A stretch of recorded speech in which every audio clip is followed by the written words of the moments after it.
Colapinto has accomplished a lot in a short period of time. First of all, everyone's realizing how likable this kid is. One of the funniest people you'll ever talk to, and it's just his natural way of making people smile. Commissioner's office throwing out the back end of round 2. Still standing by to see what they're thinking about the third round today.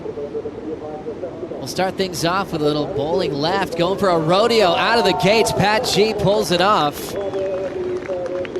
Just to start off this heat with a bang. Oh my gosh. How bright is that board? Impressive just to go for it on the very first move. What do you think of this version? Well, it was a one maneuver wave, and he had to nail that and did exactly what he needed to. We haven't seen one of those yet in this event, so Paddy G gives himself a little bit of a pat on the back as he comes off the bottom. Perfect position, grabs the board, spins it around, lands it, and pulls it off. You can see Griffin watching all that go down. So that's going to fire Griffin up. And Paddy G knows he's got to surf out of his skin to beat this kid, so good way to start. What kind of maneuver do they compare that to? And 7-point ride, that's a good score for him. Griffin now getting his opportunity to answer. Different type of rotation, frontside reverse in the flats. And he'll start off incomplete. You know, Pat's going to give it everything he's got until the end of the season to make sure he's in the top 22. Colapinto in motion. There's the tail high whip. This time he'll lay low for the completion. Doesn't need much of a section or much time to wind up that maneuver. Yeah, and that's the danger of this kid. You know, Pat G didn't even look at that wave. Why? Because it was a closeout, Joe. And as I said, he doesn't need much to get those big scores. Bottom turn, mid-face turn, gets that projection, slides the feet forward, makes sure he keeps those fins out of the water as he lands, and that gives him that ability to spin it around nice and clean. And Griffin pulls one off finally and gets himself into the heat. 15 minutes and 40 to go. How scary is it surfing as someone like Griffin when you know the waves that you're letting go, he can get scores on? They've had a few heats together at the US Open over the years as Griffin goes up and out. Yeah, just trying to freestyle underneath the priority of Paddy G. And when he did that rodeo, Griffin was watching that, and it was almost like he paddled back out and Griffin was trying to make eye contact to say, wow, that was cool. But he didn't even look at Griffin. Griffin rolling in. Top turn wrap for Colapinto. Hits it off that whitewater section well. Just set up work through the inside track. Looking to bust the tail out into reverse to finish. The rookie will get the lead change with 9:45 to go.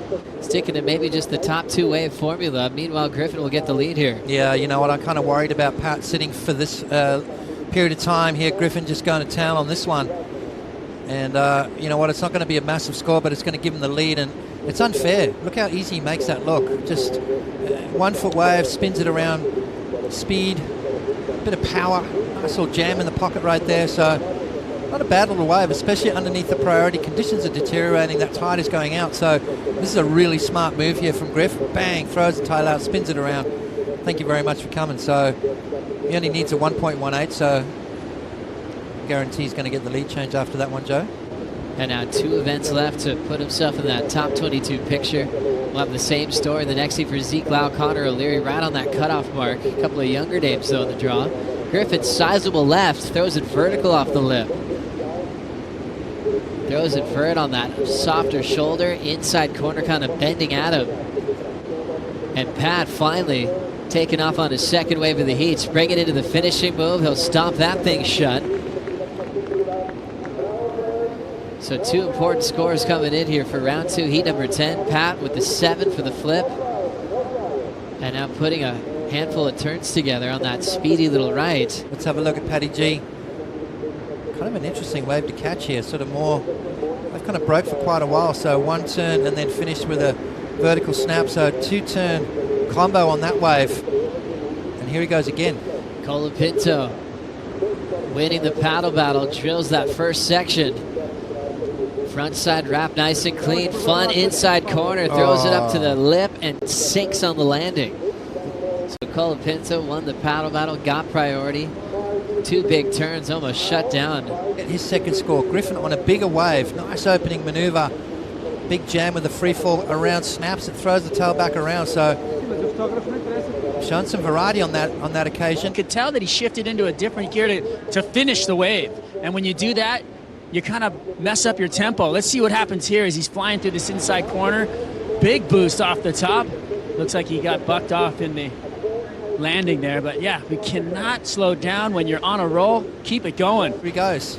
Pat thought about using priority on this one. He's going to let Griffin go. It's just a closeout section, so smart move for Gudauskas. Now in a great position to paddle right next to Griffin to shut this one down. And tough to follow it up with this round 2 knockout. But a very important win on the other side for Pat G. Moving on to round 3 action at the MEO Rip Curl Pro Portugal.